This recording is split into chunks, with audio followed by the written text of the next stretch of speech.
Les invito a indagar los temas más trascendentales de nuestro país y el mundo entero.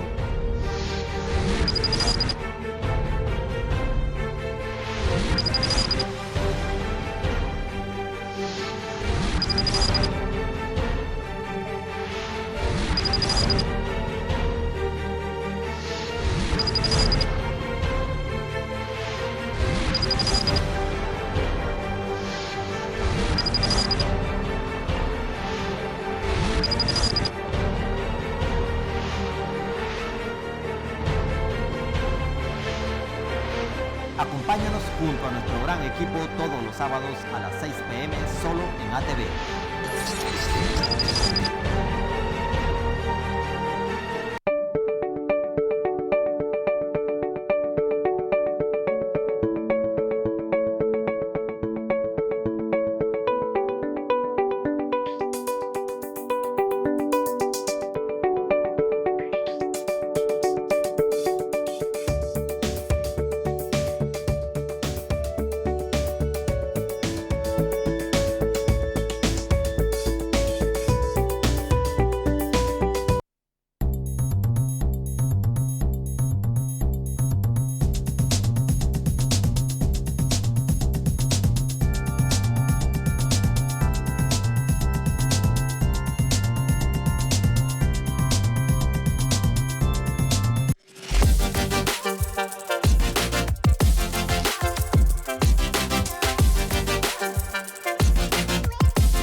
Hola, muy buenas noches, bienvenidos a ATV Noticias, edición estelar. Soy Carlos Alvarado, transmitiendo desde Ciguatepeque, el centro de las Américas, junto a Nancy Mayorga. Muy buenas tardes, Nancy. Muy buenas tardes, Carlos, y buenas tardes a cada uno de ustedes que nos acompañan a través de Canal 68 por Digicable y a través de nuestras plataformas digitales como Altiplano TV. De inmediato iniciamos con nuestros titulares.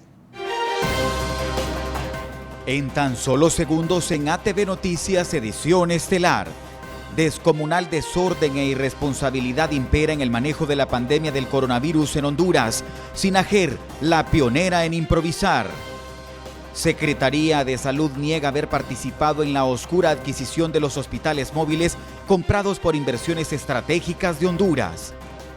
Por ineficacia del gobierno, Consejo Hondureño de la Empresa Privada se retira de las mesas multisectoriales. Exigen en Ciguatepeque transparencia en la rendición de cuentas sobre el manejo de los fondos destinados a la pandemia del coronavirus. El general Vázquez Velázquez afirma que muchos hondureños piden a gritos un nuevo golpe de Estado. A 11 años del golpe de Estado, en exclusiva el candidato presidencial Wilfredo Méndez conversa con ATV Noticias. Y en internacionales, los contagios por COVID-19 llegan a 10 millones en todo el mundo. En tan solo minutos en ATV Noticias, edición estelar.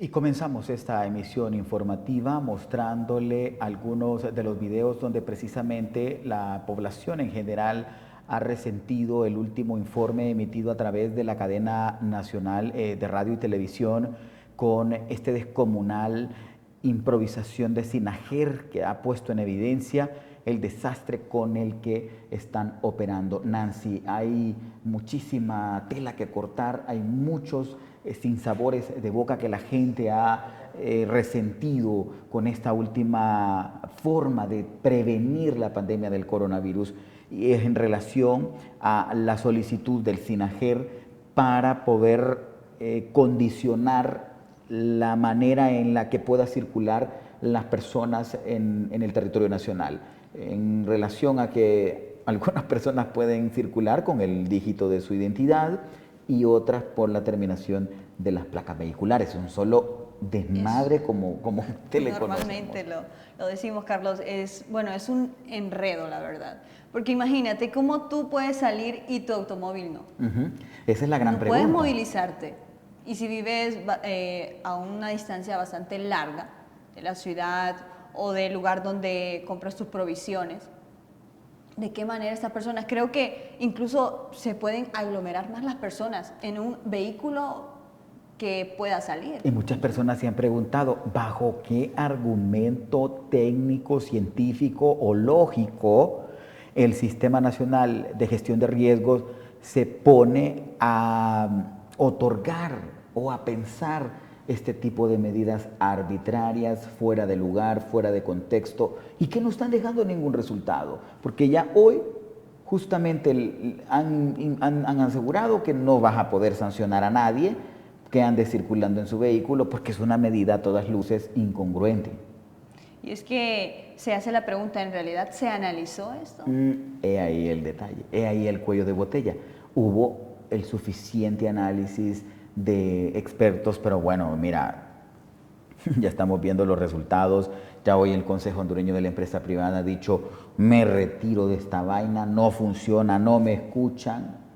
Creo que no han escuchado tal vez ideas como tú lo mencionas de las diferentes instituciones para llevar un buen manejo de esto, porque no se está ayudando a la población. No, para nada, para nada. El llamado es a la conciencia y a la cordura del Sistema Nacional de Gestión de Riesgos, señores. No estén inventando, no estén... Bueno, es que realmente lo que hemos visto es una descomunal improvisación en todos los aspectos, y como recuerda que nadie les pide cuentas, porque al gobierno al final de cuentas nadie le dice infórmame qué es lo que está pasando, pero con objetividad, porque el problema de esta anarquía o de este régimen que tenemos es que no acepta que se equivoca, no acepta que comete errores, no acepta que necesita asesoría de personal técnico calificado para manejar una situación de esta naturaleza, y por ende atropellan los derechos de toda la inmensa mayoría, ya duramente golpeado por todo el enrollo, por todo el embrollo en el que nos tiene esta situación aquí en el país. Ya es desbordante. Creo que la gente en alguna medida tiene que comenzar a exigir un poco más de respeto, aunque sea respeto. Mira, Carlos, y con esto la población va perdiendo credibilidad. No. Incluso sobre este tema del COVID-19, que muchas personas creen que no, en realidad este virus no existe. Es una población que dice claro, es juego del gobierno. Y es válido si no miran los resultados. Y si no ve y date una vueltecita por los hospitales públicos. Si no ven que no invierten en hospitales para las personas. Entonces creen que es un juego en realidad, creen que es política. Bueno, es una pena, es una vergüenza lo que ocurre en Honduras. Es vergonzoso estar siendo gobernado por personas incapaces, por personas ambiciosas al dinero, borrachos de poder, que no tienen en lo absoluto la mínima idea de cómo enfrentar una situación de esta naturaleza, Nancy. De 2.212 pruebas para diagnosticar COVID-19 que realizó el Laboratorio Nacional de Virología, 1.075 resultaron positivas, por lo que el total de casos aumentó a 18.082 a nivel nacional desde que inició el brote en el país. Así lo confirmó la noche de ayer la doctora Sonia Reyes, vocera para este domingo del Sistema Nacional de Gestión de Riesgos, mediante la cadena nacional. Reyes detalló que de los 1.075 nuevos casos de COVID-19, 465 pertenecen al departamento de Cortés, 325 a Francisco Morazán, 16 a Colón, 5 a Olancho, 6 a Gracias a Dios, 20 al Paraíso, 32 a Choluteca, 46 a Valle, 26 a La Paz, 6 a Intibucá, 2 a Lempira, 1 a Ocotepeque, 12 a Comayagua, 43 a Santa Bárbara, 27 a Lloro, 35 a Atlántida, 8 a Islas de la Bahía, y de igual forma, La Galena reportó 19 casos fallecidos que están en condición de sospechosos. Esto debido a que las autoridades todavía trabajan para confirmar su diagnóstico, por lo que el número de víctimas mortales por COVID-19 en Honduras se mantienen en 479 fallecidos. En ese sentido, del total de pacientes con COVID-19, 1.201 se mantienen hospitalizados en ese momento. De esta cantidad, 761 están en condiciones estables, 383 graves y 57 en unidad de cuidados intensivos. Positivo por COVID-19 resultó Juan Carlos Icafi, actual presidente del Consejo Hondureño de la Empresa Privada. Así lo informó el domingo las autoridades de dicha institución a través de un comunicado. El COEP detalló que debido a ese resultado, Icafi tomó la decisión inmediata de aislarse y comenzar el tratamiento médico para que su recuperación sea lo más rápido posible. De igual forma, la empresa privada indicó a Juan Carlos Icafi presenta un cuadro de neumonía leve y debido a esto tomará el reposo en su casa. Asimismo, el Consejo Hondureño de la Empresa Privada explicó que por las próximas semanas su titular tendrá contacto con el exterior solamente de forma digital y seguirá al pie de la letra las recomendaciones de su médico.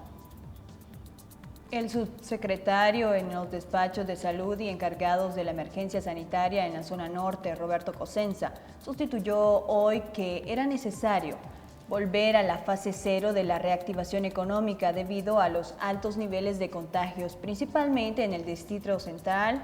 Desde ayer, las autoridades de la seguridad, en el marco del Sistema Nacional de Gestión de Riesgos, agregó a la ciudad de San Pedro Sula. El resto del país se mantiene en la fase 1, es decir, con el 60% de empleados para la región 1 y el 40% para la región 2, mientras que la región 3 se mantiene con un 20% a excepción de San Pedro Sula y el Distrito Central. Si bien es cierto, es oportuno regresar a la fase 0. Más oportuno es que nosotros acatemos todas las medidas. De nada sirve estar en los centros de trabajo con todas las medidas de protección personal, cuando al salir nos quitamos las mascarillas o no la usamos correctamente. Creo que la población debe jugar un rol importante, afirmó.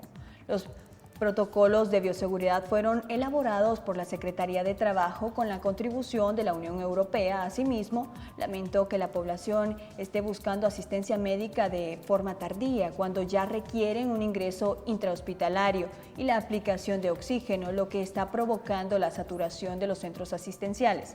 Agregó, ahorita estamos en una fase donde tenemos una evidente transmisión comunitaria, donde cada día estamos diagnosticando un mayor número de casos. Y esto lo hablo con toda la certeza del mundo. Estamos llevando una curva epidemiológica en tiempo real, recalcó el viceministro de Salud.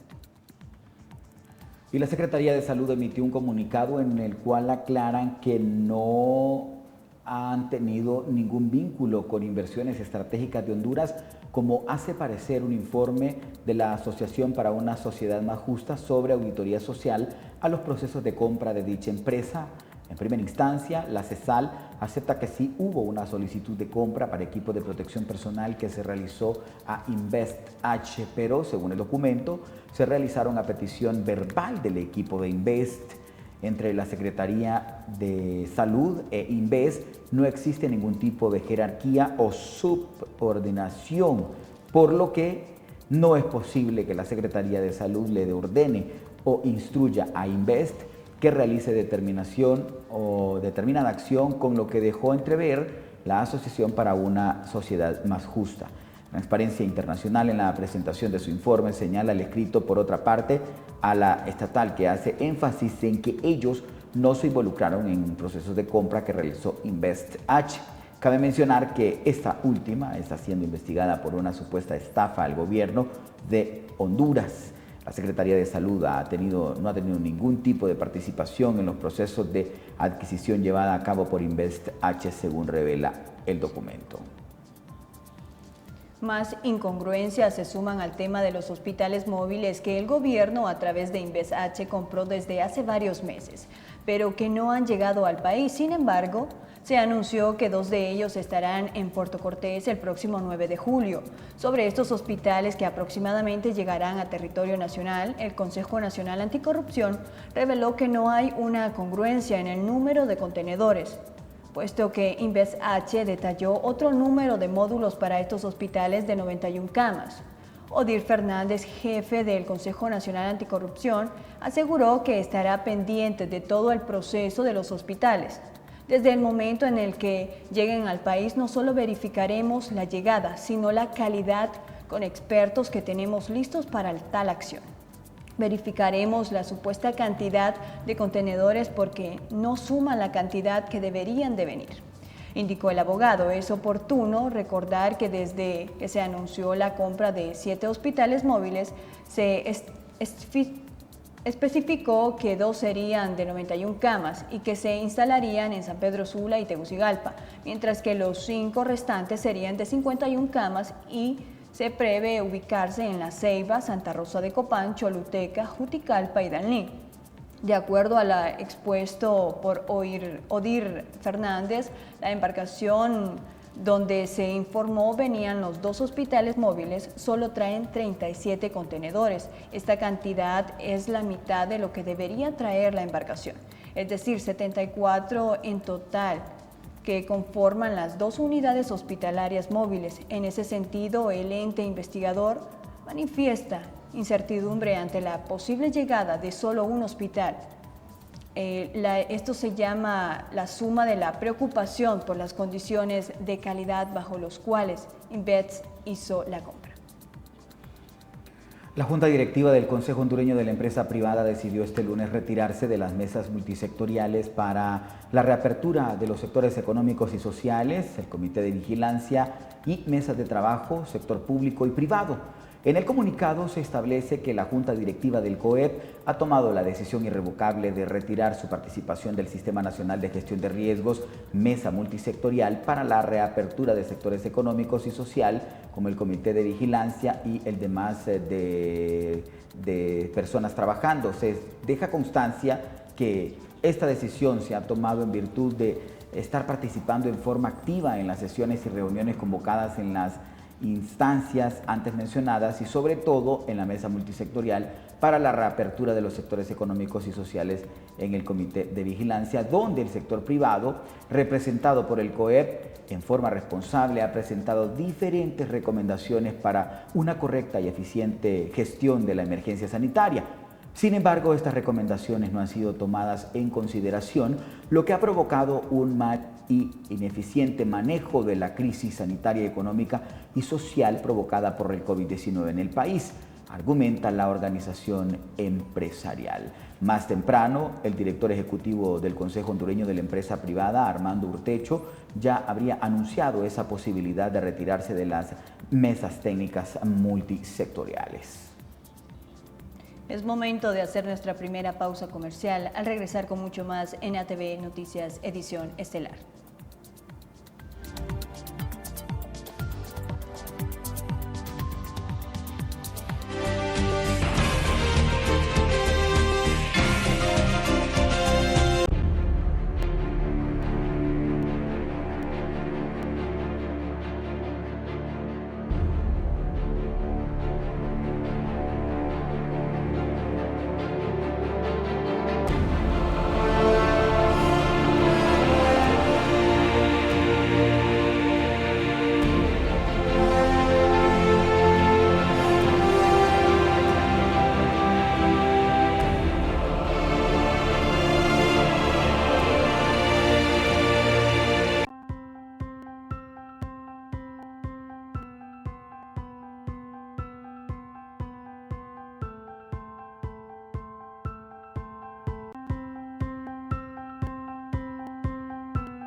Les invito a indagar los temas más trascendentales de nuestro país y el mundo entero.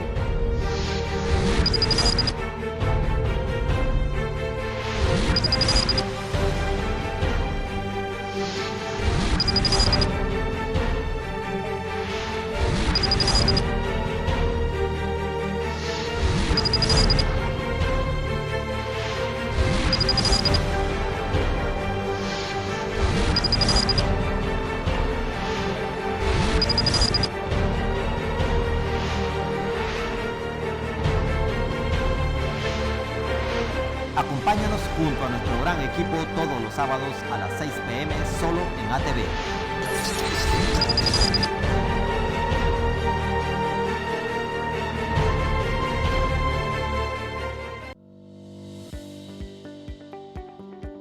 En este momento crítico no tienes por qué preocuparte. Financiera Hondureña pone a tu disposición un nuevo paquete de servicios financieros con préstamos hipotecarios y prendarios, con las mejores tasas de intereses, con una aprobación rápida y sencilla.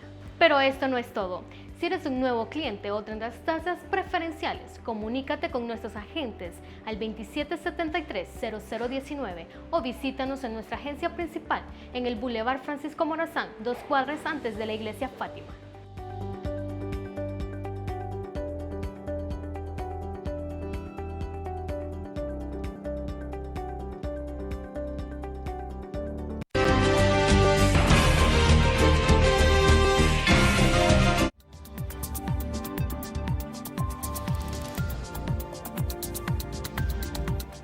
La industria apícola hondureña enfrenta una latente amenaza ante la inminente llegada del avispón gigante que ha ocasionado estragos en la cadena de producción en Asia y también en los Estados Unidos.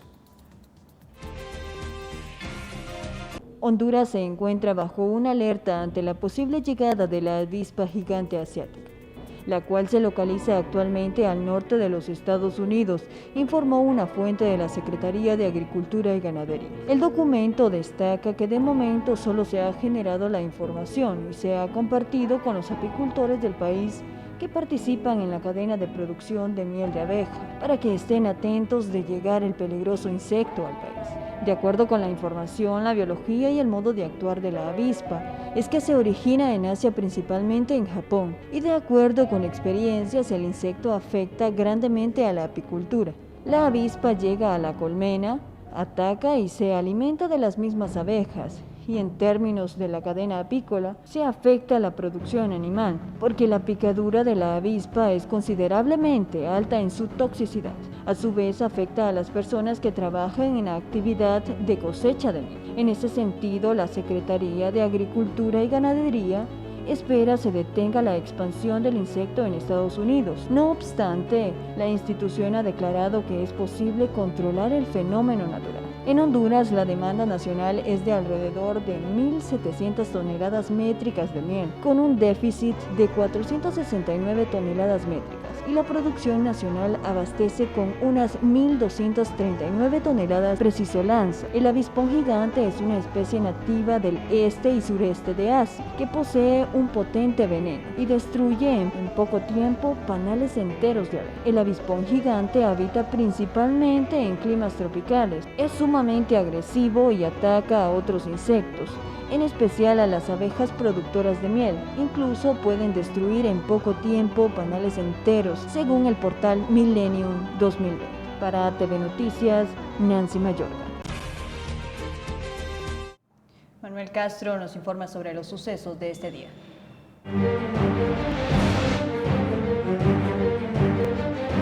Estos son los sucesos ocurridos en este día. Producto de fuertes operativos en el sector Tapón de los Oros, Baracoa, Puerto Cortés, han sido capturados 4 personas miembros de la banda El Flaco, que cometía diferentes ilícitos, a quienes al momento de su detención se les decomisó arma de fuego, varios paquetes conteniendo en su interior hierba seca, supuesta marihuana, dinero en efectivo del producto de la venta de la droga. La Policía Nacional arrestaron este lunes a la administradora y motorista de un hogar de niños por suponerlos responsables del delito de otras agresiones sexuales. Los sospechosos, quienes son esposos, tenían 34 y 45 años de edad y residen en la residencial Yaguare de Francisco Morazán. El cabecilla de la pandilla 18, Ricky Alexander Zelaya Camacho, conocido como Boxer Uber, fue asesinado en el interior de la Penitenciaría Nacional de Támara. En Francisco Morazán se conoció que Boxer Uber se estaba cortando el pelo en la barbería de la prisión cuando llegaron 2 mareros rivales de la MS-13 y le dispararon con una arma de fuego, pero serán las autoridades del Instituto Nacional Penitenciario que brinden un informe oficial. Las familias se vieron enfrascadas ayer en una disputa al entregarles el personal de la morgue del Hospital Mario Catarino Rivas de forma equivocada los cadáveres de sus parientes, quienes fallecieron en ese centro asistencial. El coordinador municipal del Partido Libertad y Refundación Libre en Ciguatepeque, Pablo Munguía, exigió a las autoridades de la alcaldía entregar información transparente y detallada sobre el manejo de los fondos aprobados para el manejo de la pandemia del coronavirus.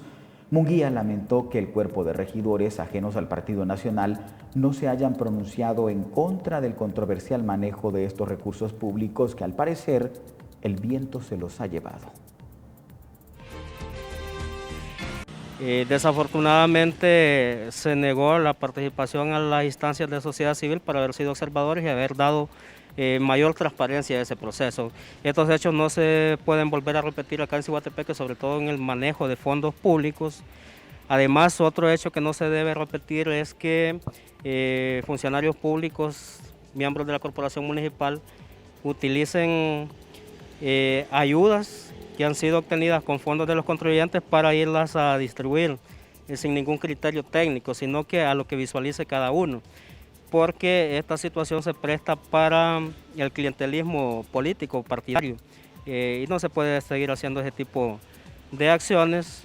Estamos solicitando como parte de las conclusiones luego de analizar la información que la Comisión de Transparencia y el Comisionado Municipal procedan a solicitar una auditoría interna, que es el procedimiento inmediato, a la corporación, al Departamento de Auditoría de la Municipalidad sobre estos 2 millones, una vez que ya hayan sido terminados de liquidar.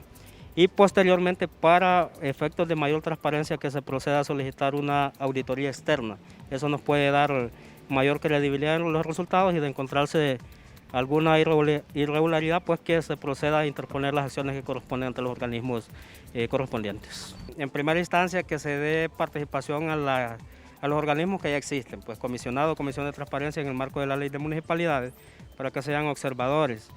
Luego, pues lo que ya explicábamos, si se encontrara alguna irregularidad, pues en este caso tendría que elevarse algunas acciones ante el Tribunal Superior de Cuentas, que es el que le corresponde auditar estos fondos. Luego nosotros recomendamos, y sobre todo a la oposición de esa corporación municipal, que debe exigir que todas las acciones públicas y la ejecución presupuestaria sean publicadas de oficio en el portal de transparencia. Eso ya está establecido en la ley, no tienen nada más que cumplirlo y pues nuestra exigencia es que se haga de esa manera. En temas económicos, varios usuarios financieros han denunciado a varias entidades bancarias a través de los medios de comunicación y las redes sociales, debido a que están cobrando altos cobros de intereses por préstamos hipotecarios. Ante tales denuncias, la Comisión Nacional de Bancos y Seguros hizo un llamado de atención a dichos bancos para que retrocedan sus acciones. En ese sentido, los resultados de búsqueda, Comisión Nacional de Bancos y Seguros ordenó a las instituciones bancarias que otorgan créditos que amplíen el periodo de gracias a partir del mes de julio del 2020. Dicho lapso será para los deudores cuyas actividades económicas fuesen susceptibles a las afectivas de la emergencia sanitaria nacional por el COVID-19. Para estos fines, las instituciones supervisadas deben tomar en consideración la capacidad de pago del deudor conforme a su situación actual y las condiciones financieras de las instituciones, reza el comunicado de la Comisión Nacional de Bancos y Seguros. Al mismo tiempo, el comunicado indica que la disposición también será aplicable a los deudores afectados por COVID-19, incluyendo créditos personales, créditos de consumo, tarjetas de crédito, préstamos de vivienda. Sin embargo, los deudores deberán evidenciar o acreditar ante la institución bancaria la reducción de su capacidad de pago derivada de una afectación en su salario o actividad comercial. Ahora pasamos a temas políticos. A 11 años del golpe de Estado en Honduras, ¿cuáles son esas repercusiones de las que el país no ha logrado recuperarse tanto en el aspecto económico como en el aspecto democrático y en el orden constitucional? Para eso nos enlazamos vía teléfono con el candidato presidencial del Partido Libertad y Refundación Libre, Wilfredo Méndez, para conversar ampliamente sobre este tema. Wilfredo, muy buenas noches, gracias por atender nuestra llamada a 11 años del golpe de Estado. Buenas noches, don Carlos. Para mí es un honor dirigirme a toda su audiencia, no solo en Ciguatepeque, sino en todo el departamento de Comayagua y la cobertura también en el resto del país. En efecto, el golpe de Estado nos ha dejado sin sabores, nos ha dejado una ruptura del orden constitucional que todavía no nos recuperamos, nos ha dejado también más pobreza, miseria, una estructura criminal gobernando, la ineficiencia administrativa galopando, y bueno, y una serie también de situaciones de confrontación todavía que persisten entre los sectores sociales, políticos, económicos del país, cosa que no se ha superado todavía y que hay que ponerlo en la agenda social para poder avanzar en razón de los intereses de la nación. Sin embargo, don Carlos, también hay que apuntar que esa ruptura constitucional dolorosa, asesina, también abrió la posibilidad de una ruptura política que permitió que el Partido Libertad y Refundación naciera producto de la resistencia nacional que en aquel momento se constituyó y que se le llamó Frente Nacional de Resistencia Popular. El LIBRE nace entonces como un brazo político del movimiento social, del movimiento popular, y a estas alturas se ha convertido en uno de los partidos más fuertes del país, teniendo en su primera participación electoral 38 diputados, y en este momento tiene 30 diputados, además de 30 alcaldías. Y en ese sentido también hay que señalar lo importante que es de la madurez política que la sociedad hondureña ha ido adquiriendo en estos años. Entonces, creo yo que esos elementos positivos hay que relevarlos también, porque no hay duda que van a tener una influencia en los próximos años, como ya lo han tenido en la recomposición política y en la conciencia social, pero va a tener una influencia en la vida de la nación en los próximos años, en cuanto que ese nivel de conciencia puede ayudar a que haya un giro en la forma de hacer política, en la ética política también, y además en el compromiso nacional. ¿Considera Wilfredo Méndez que ha existido un cambio sustancial en la masa crítica de nuestro país ahora, hablando 11 años después de este fatídico golpe de Estado? ¿Cree que ha habido esa evolución y madurez política en la sociedad? Sí, creo que lo ha habido, licenciado Carlos. Claro, no todos los sectores, no todas las personas asumen de igual forma un hecho histórico de esta naturaleza. No todos la viven y no todas la viven con la igual intensidad, ni tampoco, aunque alguien la haya sufrido en carne propia, también va a tener el nivel de conciencia social que algún hecho personal, social, histórico de su vida pueda sellar, es decir, el espíritu de esa persona en razón de poder ver la atrocidad con la que se cometieron distintas violaciones a la democracia, a los derechos humanos, la hecatombe económica, el comportamiento dictatorial de los sectores que en ese momento gobernaron y que ahí siguen teniendo influencia de aquellos grupos también que en forma subjetiva controlan la mente de las personas. Todos esos factores van golpeando de una u otra forma la conciencia de las personas, y en ese sentido mi esperanza es que haya un fuerte sector de la sociedad hondureña cuyos liderazgos radican en las juventudes principalmente, que son las que fueron percibiendo todo este camino histórico, también producto del acompañamiento de hombres y mujeres que históricamente habían venido luchando por una transformación social. Yo sí creo, y ahí es donde yo apunto, don Carlos, a un proceso de transformación de esa conciencia crítica para tener un futuro mejor. Ahora, Wilfredo, también es válido mencionar el hecho que, bueno, el Partido Libre nace precisamente de ese anhelo, de esa empatía o de esa hidalguía y valentía de un pueblo cansado de lo que ha estado ocurriendo, pero también es válido mencionar que en los procesos democráticos hay quienes están, o como decimos popularmente, unos a la bulla y otros a la cabulla. Digo esto porque, si bien es cierto, el Partido Libertad y Refundación es una institución sólida, es una institución robusta, es la primera fuerza política del país a la que le robaron la oportunidad de gobernar, pero dentro de la institución también hay personas que le hacen muchísimo daño porque se han aprovechado de los recursos mientras ocuparon cargos públicos en el gobierno. Este tipo de personas, ¿de qué manera la población la debe identificar y desechar de cualquier participación política, castigarla con el voto incluso en futuros procesos electorales?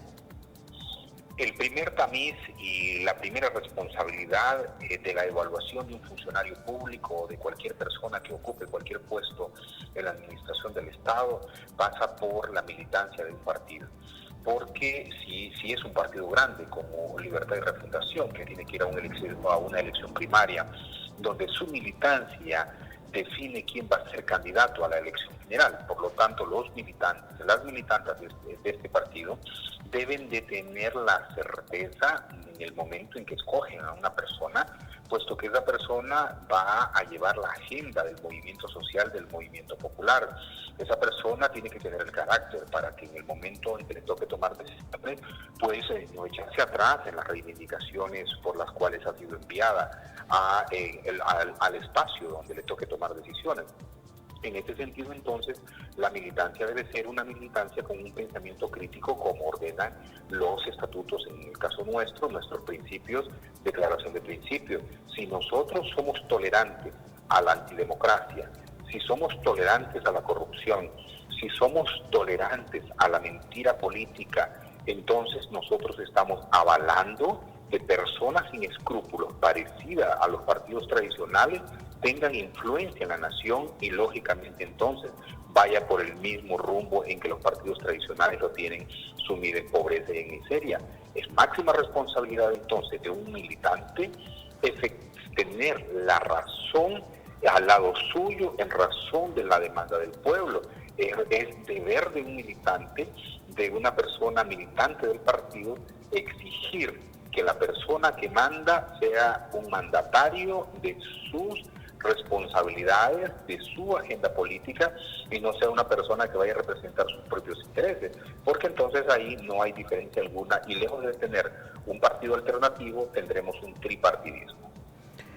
¿Cuál es el panorama sociopolítico al que se enfrenta Honduras en los próximos meses, tomando como punto de partida que pues el régimen que actualmente está usufructuando el poder, no decimos gobernando, sino usufructuando el poder, cada vez se nutre más de dinero, cada vez empobrece más al país? Y si la gente que no logra entender que las dictaduras y los regímenes funcionan de esta manera, empobreciendo a sus países, a su gente, robándole todo lo que está a su paso, difícilmente se puede lograr el poder desde otra trinchera. ¿Cuál es ese panorama político que se augura? El panorama político en un contexto de dictadura no es fácil. Es una situación complejísima para poder arrebatar, porque la dictadura no hace concesiones, para poder arrebatar el poder político con la voluntad popular. Y cuando esa voluntad popular se manifiesta, lo que está presente es la represión, el fraude, la imposición. Por eso es importantísimo que una representación partidaria, que un liderazgo partidario tenga la convicción firme de lo que representan los intereses de la nación por las cuales lucha, porque si no representa esos intereses y va a ese espacio teniendo compromisos con sectores que han sumido también en la pobreza este país porque han comprado voluntades, entonces lógicamente la situación va a ser más difícil para poder enfrentar una situación compleja en el marco de una narcodictadura. Para un país como el nuestro también, cuyas características de pobreza, cuyas características de inclusión del crimen organizado en las estructuras estatales, se convierte también en una situación más difícil para una persona que quiera revolucionar el país, que quiera hacer transformaciones profundas, que quiera refundar el país, puesto que los enemigos de la reforma en beneficio del pueblo van a perseguir a esa persona, van a hacerle la vida imposible, incluso hasta matarla a él y sus familiares, a ella y sus familiares. Por eso es que hay que tener ese interés, licenciado Carlos, para avanzar con la claridad de que no es un contexto fácil en nuestro país donde la institucionalidad no funciona y es la fuerza la que se impone, y ahí en ese contexto es en el que estamos luchando ahora. ¿Y qué esperanza se le puede dar entonces a este país en donde su débil institucionalidad está cooptada, está secuestrada, está manipulada y está manejada al antojo del Ejecutivo y en contubernio con la gente que tienen dentro del Judicial y también del Legislativo, Wilfredo. Bueno, la esperanza, voy a retrotraerme a lo que le dije al inicio, licenciado Carlos. La creación de conciencia social, de conciencia colectiva, de conciencia crítica, que yo creo que el golpe de Estado nos dejó, donde hay hombres y mujeres que se han fraguado en la batalla, donde se han fraguado en razón del interés nacional y donde esos compromisos nacen incluso del dolor, donde la visión de futuro se marca en función de la atrocidad que se miró, de las distintas violaciones de derechos humanos, de la situación caótica en que quedan las familias. Esas personas que tienen esa conciencia social, esa reforma profunda que llevan dentro de la lucha, que no dejan de persistir, esa es la esperanza nuestra. La esperanza nuestra es aquellos hombres y mujeres que no se dan por vencidos, que aún en la adversidad continúan su paso con la convicción clara que su esfuerzo va a dejar olas de felicidad, va a poder influenciar para que la gente tenga una vida en dignidad, aunque ellos mismos no la vean.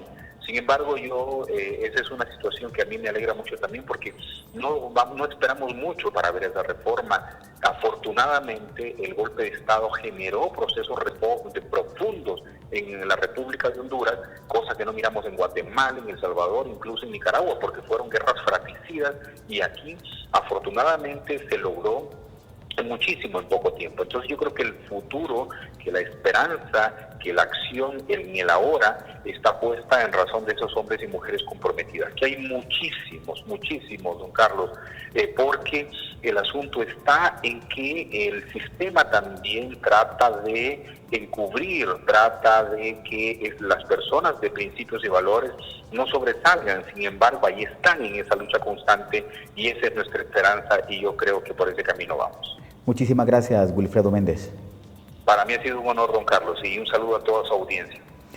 Gracias. Escucharon al candidato presidencial del Partido Libertad y Refundación Libre, Wilfredo Méndez, conversando con nosotros a 11 años del golpe de Estado en Honduras.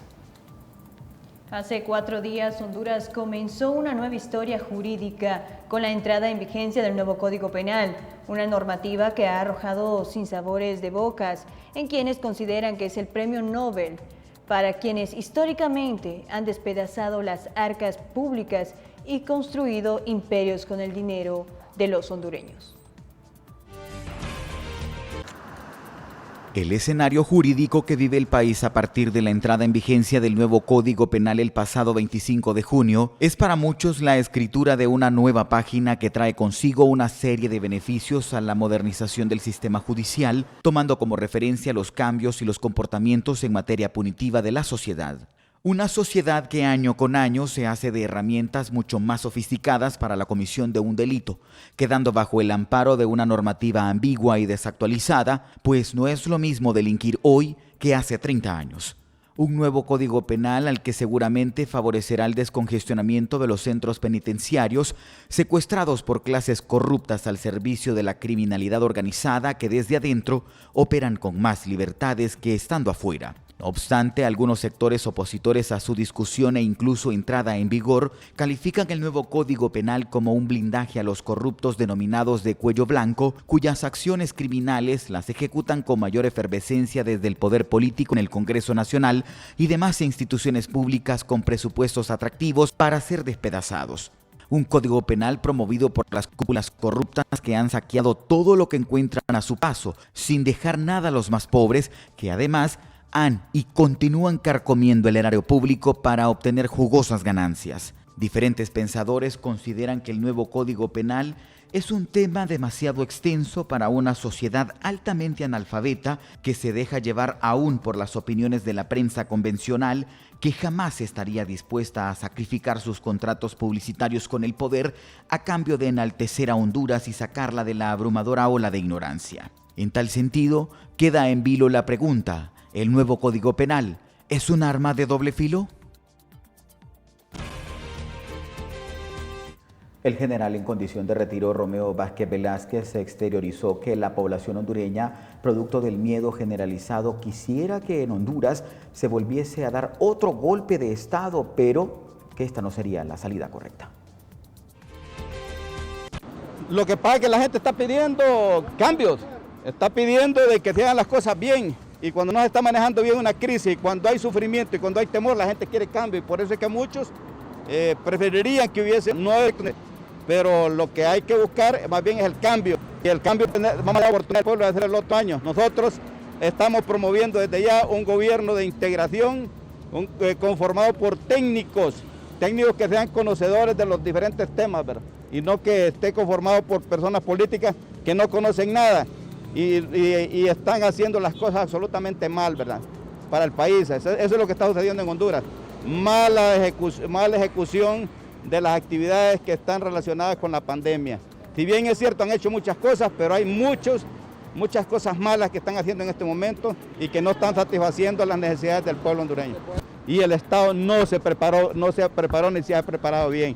Yo recomiendo más bien que utilicen ese centro cívico gubernamental y que lo adapten como hospital para atender a miles de hondureños, porque ahí para ir a meter un montón de gente del gobierno por medidas de seguridad no va a ser prudente, porque siempre las medidas de seguridad recomiendan la dispersión y tener concentrado todo un gobierno ahí, más bien es hasta peligroso. Ahora más bien lo que deben hacer es utilizar ese edificio para un gran hospital y atender a nuestra población. Una breve pausa, ya regresamos.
En este momento crítico no tienes por qué preocuparte. Financiera Hondureña pone a tu disposición un nuevo paquete de servicios financieros con préstamos hipotecarios y prendarios, con las mejores tasas de intereses, con una aprobación rápida y sencilla.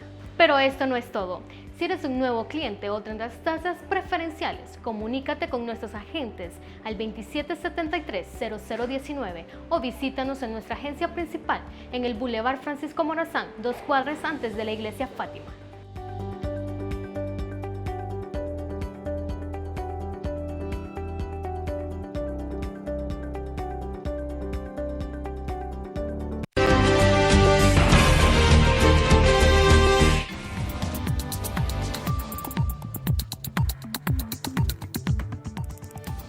Para usted que es emprendedor, usted que desea hacer crecer su negocio, conozca más noticias positivas de Financiera Hondureña con Milagro Ábrego. Buenas noches a los televidentes de ATV Noticias que nos ven en Digicable, Canal 68 y todas las plataformas digitales. Hoy les tenemos excelentes noticias. Les invitamos a todas las personas que necesitan solventar sus problemas económicos. Financh es tu solución para que puedas emprender su negocio e inyectarle capital a su emprendimiento. Les hacemos el llamado a todas las personas de Comayagua, La Paz y sus alrededores. También les hacemos el llamado al Lago de Yohoa, Taula B, para que se aboquen a nuestras oficinas.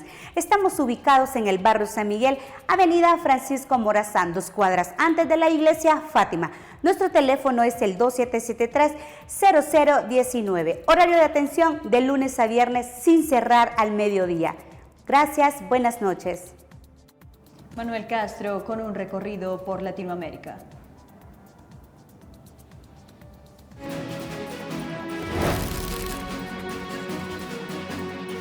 Muchas gracias, compañeros. Y así les presento un pequeño resumen de las noticias más importantes de Latinoamérica. El presidente de México, Andrés Manuel López Obrador, anunció que la capital comenzará un proceso de reapertura gradual este lunes.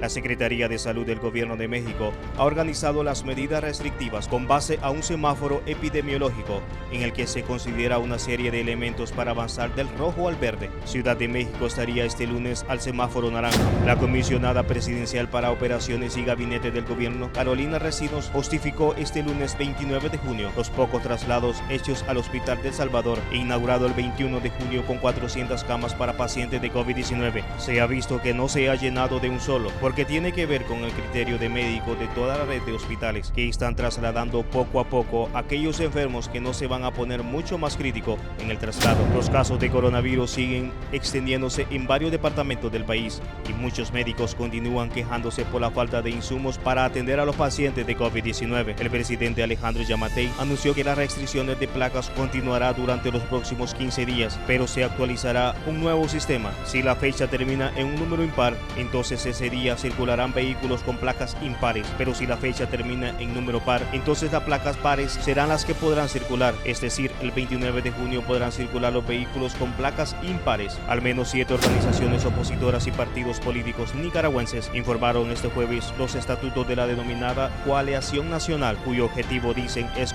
conducir al país a la democracia a través de elecciones libres, transparentes y observadas por organizaciones nacionales e internacionales. Las elecciones generales en Nicaragua están previstas para noviembre del 2021. El presidente Daniel Ortega, en el poder desde 2007, dijo en julio de 2019 que su partido estaba listo para ganarlas. La situación del sector sanitario en Venezuela es extremadamente grave desde hace años. Sin embargo, la llegada del coronavirus empeoró aún más la realidad del país caribeño. El gobierno interino de Juan Guaidó divulgó este domingo los preocupantes resultados de una encuesta nacional sobre el impacto del COVID-19 en el país, la escasez de insumo básico que sufren los hospitales, un saldo de 30.476 nuevos contagios y 552 muertes reportó Brasil en la jornada de este lunes a causa del COVID-19. Con estas cifras, el acumulado de fallecidos llega a 57.622 y suman 1.344.143 los casos positivos en el país. Por otra parte, las autoridades del Distrito Federal han alertado a un 90.4% de las camas de cuidados intensivos de la capital ya se encuentran ocupadas. Además, la tasa de letalidad del padecimiento en el país es de 4.3%, informó la Secretaría de Salud capitalina. La ministra de Gobierno María Paulo Romo descartó implementar una ley seca en Quito y ampliar el horario de toque de queda. Lo señaló tras una reunión con su par de salud Juan Carlos Ceballos y el alcalde de la ciudad Jorge Yunda, en la que se analizó la situación de coronavirus en la capital. Invitarle para que se mantenga informado a través de nuestras redes sociales como ATV Noticias. Soy Manuel Castro, buenas noches. Tiene una pésima o una nula conexión con internet por falta de datos y de saldo. ¿Qué espera para participar en el sorteo de recargas electrónicas? Únicamente ingrese a nuestra transmisión en vivo de Facebook, comparta con 3 de sus amigos, envíe una captura de pantalla a nuestro sistema de mensajería y automáticamente usted estará recibiendo una recarga electrónica por cortesía de Financiera Hondureña, de Diego Store, Ciguapollos, Twins Café, Tinket Boutique, Aguilera Vázquez Bufete, de Diego Store y Fitness Ábregos Gym. Hacemos una breve pausa comercial, enseguida regresamos.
momento crítico no tienes por qué preocuparte. Financiera Hondureña pone a tu disposición un nuevo paquete de servicios financieros con préstamos hipotecarios y prendarios, con las mejores tasas de intereses, con una aprobación rápida y sencilla.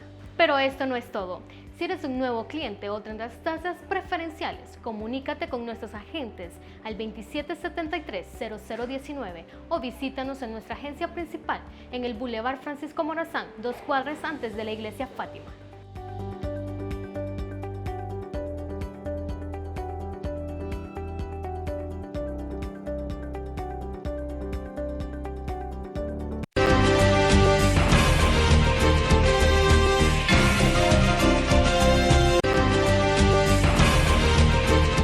Ya está con nosotros Cindy Nicole Franco. ¿Qué tendencias nos traes para esta noche, Cindy?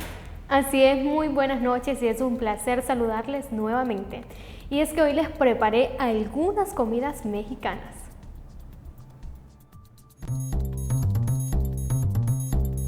La comida mexicana es muy variada y muy deliciosa. Sin embargo, si quieres visitar México, probablemente querrás saber cuáles son esos platillos que sí o sí debes probar para sumergirte en la comida local. Número 1. Los tacos se les puede llamar como el platillo nacional de México. Y es que en sí, cualquier esquina podrás encontrar un puesto que vende ese alimento. Número 2. La torta ahogada. Este platillo típico de Guadalajara puede que no te llame la atención. Cuando una persona se entera de lo que realmente es, se trata de una torta de carnitas bañada en salsa de jitomate muy deliciosa. Número 3. El pozole. Es un caldo hecho de carne de res y granos de maíz. Existen dos versiones muy famosas en México, la roja y la blanca. Además de que hay un pozole verde que no es muy famoso, pero sí es muy delicioso. Número 4. Los chiles en nogada. Es un platillo que consiste en un chile poblado relleno de picadillo o frutas, dependiendo de la variante, y es que se cubre con crema, semillas de granada y perejil. Número 5. Las enchiladas. Se podrían denominar como un taco de carne bañado en salsa de chile acompañado de una guarnición de cebolla, lechuga y queso gratinado en algunas versiones. Bueno, yo creo que ya se te antojó un poquito de esa deliciosa comida, de esa deliciosa gastronomía. Sí, Carlos, es que la gastronomía de México es tan variada, se ve riquísima. Deliciosa. Me encantaría ir a México a probar todos esos platillos. Y muy picante. También me gusta lo picante. Excelente, ahí tu chingada comida te van a decir. Bueno, vamos a saludar a la gente que se ha conectado con nosotros a esta hora de la noche.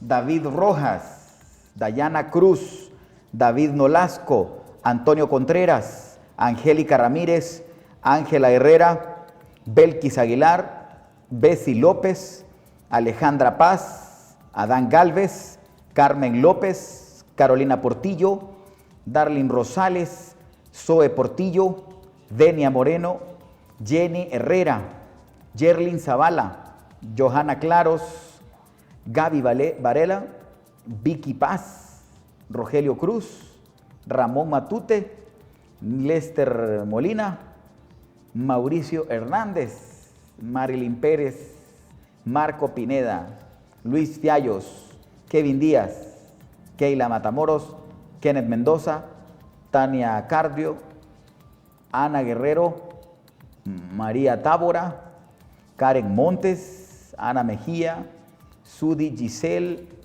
y Kelvin Martínez, y por supuesto a toda la gente que se conecta a través de la señal abierta de Canal 68 en Digicable en toda la zona central del país. Estoy seguro que más de alguna persona se le antojó eso, unos taquitos con salsa chipotle. Ahorita de cena, Carlos. Estaba riquísimo. Cindy siempre nos trae buenas tendencias. Bueno, Cindy, ¿qué curiosidades hay?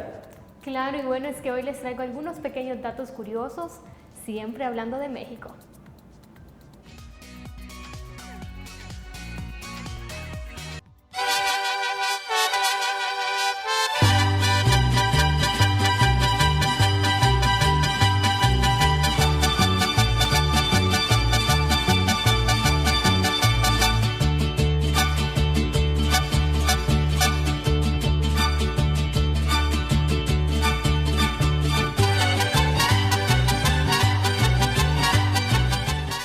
México es un país mágico y diverso. Además es una república democrática, representativa y federal, compuesta por 32 entidades federativas con 31 estados. El país cuenta con una población de 126 millones de habitantes. La capital y ciudad más poblada del país es el Distrito Federal. Número 1. La primera imprenta de América del Norte se utilizó en la Ciudad de México en 1539.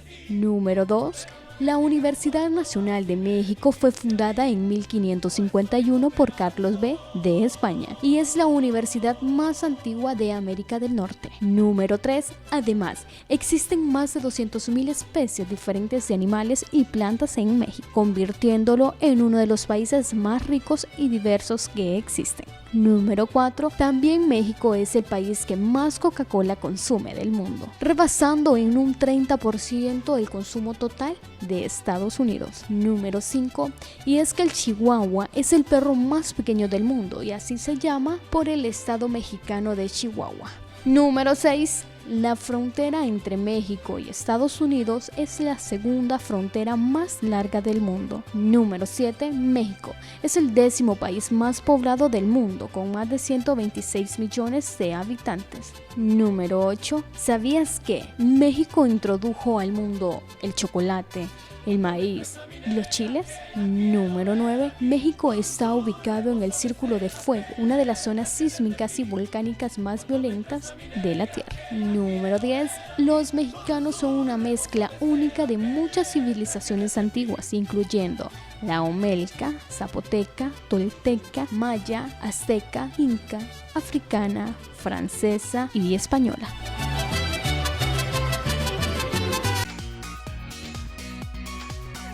Espero, Carlos, ¿verdad? Y a toda la audiencia que le haya gustado estos tipos de datos curiosos, al igual que las tendencias, y espérenme mañana también. Pasen muy buenas noches. Buenas noches, Cindy Nicole Franco. Claro que sí, nos ha encantado desde luego toda esta información de México, que tiene una cultura pues bastante grande, bastante diversa, bastante versátil y muy bonita. Y estamos muy cerquita. Sí, y es bueno aprovechar todo eso para pues informarnos de cada uno de los países que Cindy nos trae con tendencias y curiosidades. Así es. Muchísimas gracias a ustedes por habernos acompañado. Les esperamos el día de mañana también en punto de las 6 en ATV Noticias Edición Estelar. Gracias por su compañía. Nos quedamos con el segmento de deportes. Hasta la próxima.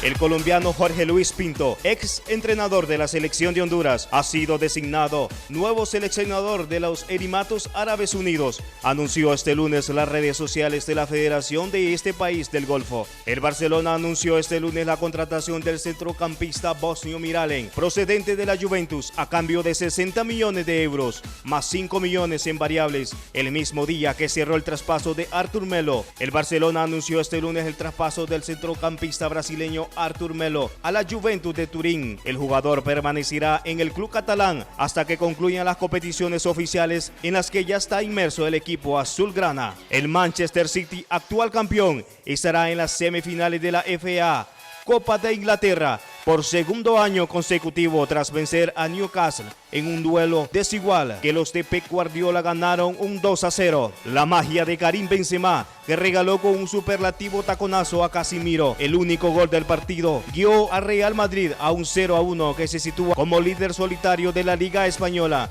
y dejó a Espanyol en el abismo con lista a 10 puntos de la salvación.